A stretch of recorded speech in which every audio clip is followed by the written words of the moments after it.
प्रधानमंत्री ने बड़े सख्त शब्दों में ये कहा है कि इस साजिश के पीछे जितने भी लोग थे उनको बख्शा नहीं जाएगा।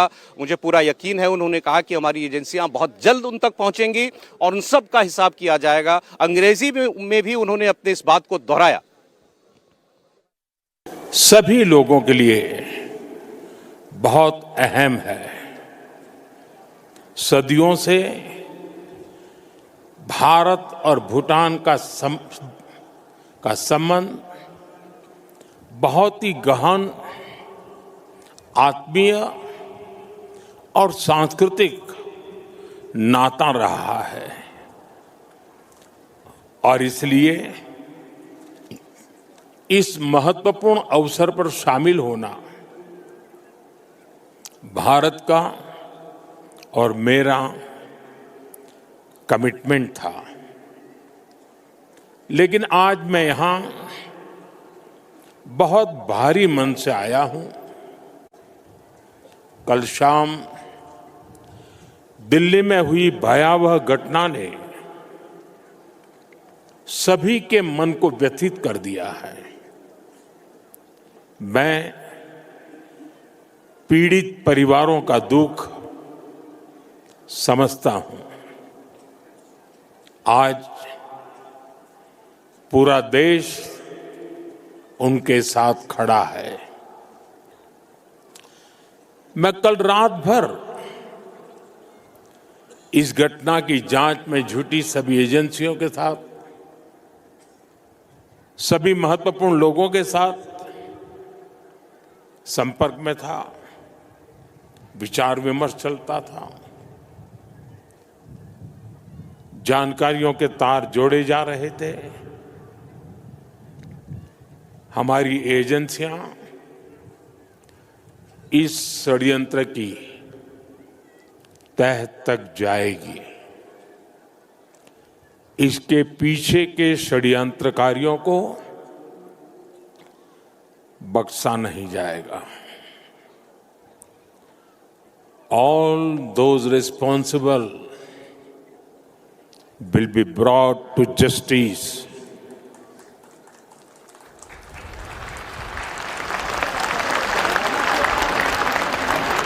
साथियों, आज यहां एक तरफ गुरु पद्म संभव के आशीर्वाद के साथ ग्लोबल पीस प्रेयर फेस्टिवल का, तो ये बहुत बड़ा बयान प्रधानमंत्री नरेंद्र मोदी का भूटान की धरती से उन्होंने ये मैसेज दिया है कि इस घटना के पीछे, इस आतंकवादी वारदात के पीछे जितने भी लोग हैं उनको बख्शा नहीं जाएगा। और फिर अंग्रेजी में उन्होंने कहा ताकि मैसेज पूरी दुनिया सुने, all those behind this will be brought to justice. और ये आप याद कीजिए, ऐसे ही शब्द उन्होंने जो पहलगाम का आतंकी हमला हुआ था उसके बाद बिहार में अपनी एक सभा में कहा था कि उनको पाताल से भी ढूंढ कर लाना पड़े जिन्होंने पहलगाम में इन 26 बेगुनाहों की जान ली है, तो वो भी काम हम करेंगे और किसी दोषी को नहीं बख्शेंगे। और उसके बाद ऑपरेशन सिंदूर में जो कुछ हुआ वो इतिहास है, वो आप सब जानते हैं। और कुछ वैसा ही, बिल्कुल ठीक वैसा ही, बल्कि आज संदेश प्रधानमंत्री ने भूटान से दिया। उन्होंने कहा मेरा यहाँ आने का कार्यक्रम जो है पहले से तय था, मैं यहाँ आया हूं लेकिन बहुत भारी मन से आया हूं क्योंकि जो दिल्ली में हुआ है, मैं रात भर उसी सिलसिले में बैठकें करता रहा, एजेंसियों से इनपुट लेता रहा, समझता रहा बात को। और आज मैं ये ऐलान करता हूं यहां से कि इस हमले के पीछे जितने भी लोग होंगे सब के सब, उनका सबका इंसाफ किया जाएगा। उन सबको, जितने दोषी होंगे उन सबको इंसाफ, भारत का जो कानून है वो सजा देगा। सब के सब इसके दोषी वो सजा भुगतेंगे। ये प्रधानमंत्री ने एक बड़ा स्टेटमेंट आज भूटान से दिया है। और फिर मैं आपसे कह रहा हूं, इसको जोड़ के आप देखें जैसा स्टेटमेंट उन्होंने पहलगाम हमले के बाद दिया था। फिर एक बार आप सुनिए प्रधानमंत्री ने भूटान से दिल्ली के आतंकी हमले के बारे में क्या कहा। आज मैं यहां बहुत भारी मन से आया हूं। कल शाम दिल्ली में हुई भयावह घटना ने सभी के मन को व्यथित कर दिया है। मैं पीड़ित परिवारों का दुख समझता हूं। आज पूरा देश उनके साथ खड़ा है। मैं कल रात भर इस घटना की जांच में जुटी सभी एजेंसियों के साथ, सभी महत्वपूर्ण लोगों के साथ संपर्क में था, विचार विमर्श चलता था, जानकारियों के तार जोड़े जा रहे थे। हमारी एजेंसियां इस षड्यंत्र की तह तक जाएगी। इसके पीछे के षड्यंत्रकारियों को बख्शा नहीं जाएगा। All those responsible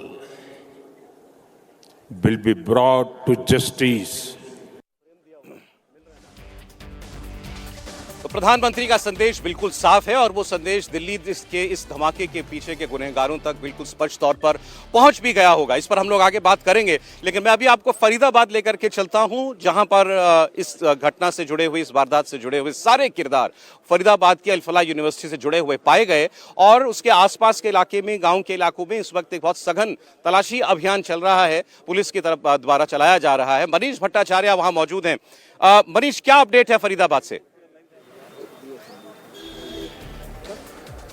देखिए, अभी हरियाणा पुलिस के लगभग 1000 से ज़्यादा जो पुलिस के जवान हैं वो पूरे आसपास के धौज और तगा जो गांव है यहाँ पर लगातार सर्च ऑपरेशन कर रही है। अल-फलाह यूनिवर्सिटी जो है यहाँ पर अंदर लगातार पूछताछ की जा रही है और अभी कुछ देर पहले ये जो आप मेरे पीछे धौज पुलिस स्टेशन देख रहे हैं, यहाँ पर 4 लोगों को डिटेन करके यहाँ पर पूछताछ करने के लिए लाए हैं। बताया जा रहा है ये लोग जम्मू कश्मीर पे हैं।